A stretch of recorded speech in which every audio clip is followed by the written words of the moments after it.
नमस्कार, घटना चक्र के सत्ता संग्राम में आपका बहुत बहुत स्वागत है। मैं हूं अंजुर बारी। सिलसिले को आगे बढ़ाएं, लेकिन पहले देखते हैं आज का एजेंडा। चुनाव के बीच मोदी को घेरने की तैयारी। कथित महिला जासूसी मामले में केंद्र कर सकती है आयोग का गठन। 16 मई से पहले कर सकते हैं जज की नियुक्ति। बीजेपी ने उठाए सवाल।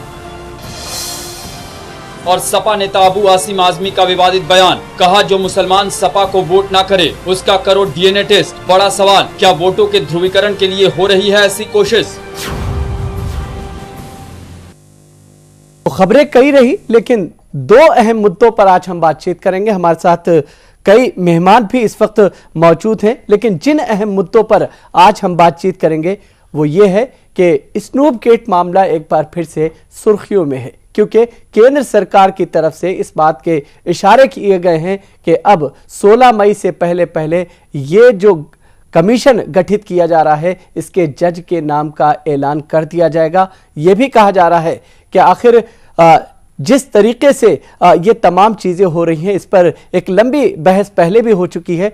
इस वक्त भी हम इसको समझने की, तमाम पहलुओं को इसके जानने की कोशिश करेंगे। साथ ही साथ हम एक दूसरे मुद्दे पर भी बातचीत करेंगे। अबू आसिम आजमी जो कि समाजवादी पार्टी के नेता हैं, उनकी जबान एक बार फिर से फिसली है। विवादित बयान उन्होंने दिया है। हालांकि इस पूरे चुनाव में अगर हम देखें, विवादित बयान कई नेताओं ने दिए हैं, लेकिन अबू आसिम आजमी बार बार इस तरह के बयान दे रहे हैं। मंशा क्या है, क्यों आखिर इस तरह से किया जा रहा है, इसको हम समझने की कोशिश करेंगे। हमारे साथ इस वक्त प्रवेश मिश्रा जी हैं, वरिष्ठ पत्रकार हैं, हम उनका बहुत बहुत स्वागत करते हैं। हमारे साथ भूपेंद्र धर्मानी जी हैं, वरिष्ठ पत्रकार हैं, हम उनका भी बहुत बहुत स्वागत करते हैं। पुष्पेंद्र कुलश्रेष्ठ और इरफान रसूल साहब हैं, वरिष्ठ पत्रकार हैं, हम इनका भी बहुत बहुत स्वागत करते हैं। तो सिलसिले को आगे बढ़ाएं, लेकिन हम आपको बता दें कि कुछ राजनीतिक प्रतिक्रियाएं भी हम आपको सुनवाएंगे। लेकिन केंद्र सरकार की तरफ से केंद्रीय कानून मंत्री कपिल सिब्बल ये कह रहे हैं कि 16 मई से पहले पहले जज के नाम का ऐलान कर दिया जाएगा। जब यह पूछा गया कि क्या चुनाव आचार संहिता का उल्लंघन नहीं है, तो उनका साफ तौर पे यह कहना था कि यह फैसला पहले हो चुका था और यहां पर किसी तरह के चुनाव आचार संहिता उल्लंघन की कोई भी बात फिलहाल यहां नजर नहीं आती है। बीजेपी कहती है कि कांग्रेस इस पूरे मामले को बेवजह तूल दे रही है, इसमें इस तरह की कोई चीज नहीं है। यही वजह है कि जब जज ढूंढा जाता है तो जज उन्हें नहीं मिलता है। कांग्रेस की तरफ से कहा जाता है कि आखिर बीजेपी इस पूरे मामले पर क्यों घबरा रही है, क्यों डर रही है।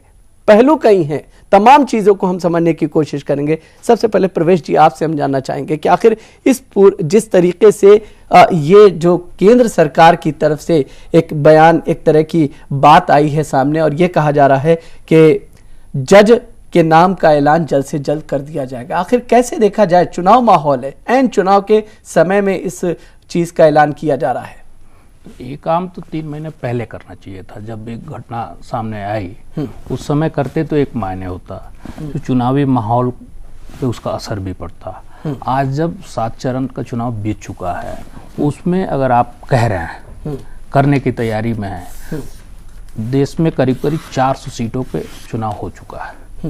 अब 150-125 के करीब करीब सब कुछ बता हुआ है। उसमें आप चाह रहे हैं कि भाई कुछ करने के लिए, तो ये कहीं ना कहीं लोगों के मन में शंका तो है, सवाल है कि भाई अब क्यों, अभी क्यों, और इतनी जल्दी क्यों, इतना लेट क्यों? तो जवाब सरकार को देना है, सरकार अपने हिसाब से जवाब दे। और सरकार की तरफ से जिस तरह से जवाब आ रहा है उससे माना जा रहा है कि कहीं ना कहीं कुछ है, जिसको ये लोग, भाई अगर निर्णय पहले हो चुका है तो निर्णय को पहले बताना चाहिए था, आम पब्लिक को इसकी जानकारी होनी चाहिए थी, राजनीतिक मुद्दा बनना चाहिए था, सबके सामने इस चीज को लाते हैं लोग तो एक बात होती। लेकिन आज कहना ये अपने आप में कहीं ना कहीं सवाल तो है। बिल्कुल, कहीं ना कहीं सवाल है, क्योंकि वक्त को लेकर फिलहाल प्रवेश जी यहां पर सवाल उठा रहे हैं। हम आगे बढ़े, लेकिन बीजेपी की तरफ से इस पूरे मामले पर प्रतिक्रिया सामने आई है। हम आपको बताएं, अरुण जेटली जो बीजेपी के वरिष्ठ नेता हैं, उन्होंने कुछ दिन पहले एक लेख लिखा था, उसमें इस चीज का जिक्र किया था। उन्होंने साफ तौर पर यह बात लिखी थी कि इस पूरे मामले में केंद्र सरकार को जज नहीं मिल रहे हैं। कोई भी जज इस वक्त जाती हुई सरकार के साथ जुड़ना नहीं चाहता है। ऐसी स्थिति में कोई जज उनको नहीं मिलेगा। उसी पर कपिल सिब्बल का यह स्टेटमेंट आया है। कपिल सिब्बल ने ये तमाम बातें कही हैं, लेकिन बीजेपी की तरफ से क्या कुछ प्रतिक्रिया सामने आई है, पहले हम आपको वो सुनवाते हैं। 10 वर्ष की एक नाकाम सरकार के अब 10 दिन बाकी हैं और उसके बाद मतगणना होगी और नई सरकार आएगी।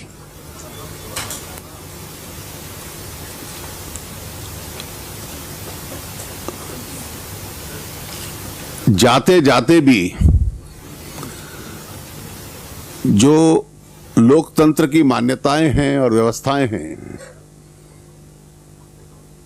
उनके साथ खिलवाड़ करना यूपीए का यह स्वभाव बदल नहीं रहा।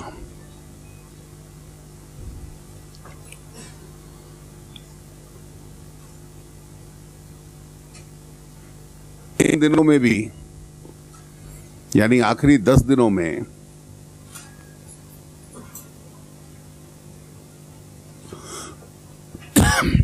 जब एक अंतिम दौर बचे हैं 2,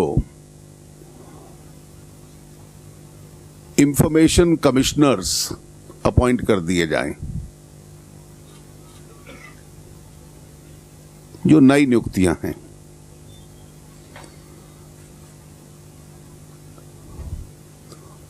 लोकपाल का सर्च पैनल, उसका कोरम भरा जाए और जो पिछले 5 महीने से स्नूपगेट जांच के लिए इन्हें कोई जज नहीं मिलता था, तो एक डेस्परेशन है कि उसको भर दिया जाए।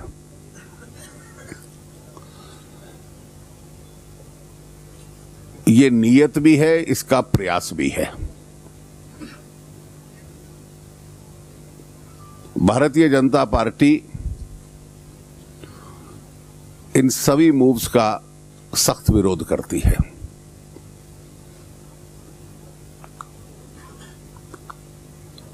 भारत सरकार के जो एग्जीक्यूटिव्स हैं, जो ब्यूरोक्रेसी है, उनका भी ये दायित्व बनता है कि जो सरकार का राजनीतिक पक्ष है उनको सही सलाह दें कि परंपरा के अनुसार ये काम ये सरकार नहीं कर सकती, और इसके बावजूद भी अगर ये करती है तो इन निर्णयों को वाजिब न मानना ये अगली सरकार के अधिकार क्षेत्र में होगा।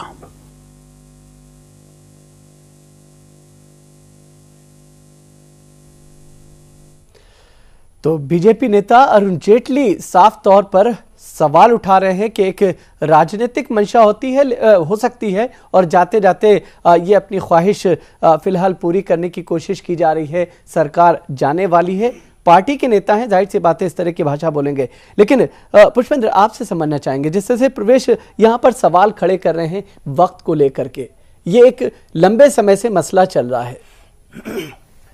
देखिए अंजर, जो प्रवेश भाई ने बात कही है उससे आगे मैं ये कहूंगा कि पॉलिटिक्स में टाइमिंग का बड़ा महत्व होता है।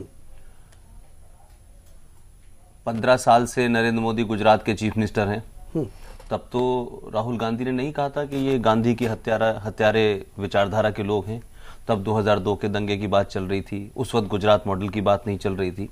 तो किस समय कौन सी बात कहनी है, ये राजनीति में बड़ा महत्वपूर्ण होता है, और किस शब्दावली में कहनी है, किस वॉल्यूम में कहना है, किस इंटेंसिटी में कहना है। जो प्रवेश भाई कह रहे हैं उसमें आप मुझे बताएं, पार्टी लाइन को छोड़ दें, आप ये बताएं कि जो सरकार लगातार एक आदमी के खिलाफ 2002 के दंगे, फिर एसआईटी, फिर गुजरात मॉडल, फिर आरएसएस की विचारधारा, फिर उसके बाद हत्या, फिर उसके बाद देश टूट जाएगा, फिर ये दंगाई है, फिर ये फलाना है, और उसके बाद जब वो 24 तारीख को अपना नामांकन भरते हैं तो कहते हैं कि साहब देखिए इसमें उल्लंघन हुआ है। जब वहां से बात आगे बढ़ती है तो वो वोट डाल के आते हैं, फिर उसमें उल्लंघन हुआ है, और फिर कहते हैं गिरफ्तारी करो। अब जब आखिर के 2 पल रह गए और 105 सीटों पर चुनाव रहना बाकी रह गया है और 438 सीटों पर हो गया है, खुद जरा सोचें, अपने दिल पे हाथ रखे कांग्रेस के तमाम लोग और जो सरकार चला रहे हैं, कि जिस पूरे कंट्रोवर्सी को लेकर के, जासूसी को लेकर के आपकी तमाम महिला ब्रिगेड ने हंगामा करा था, 5 महीने पहले आपके पास सरकार थी, न चुनाव घोषित हुए थे, आपको आयोग बनाने और उसका जज ढूंढने से कौन रोक रहा था?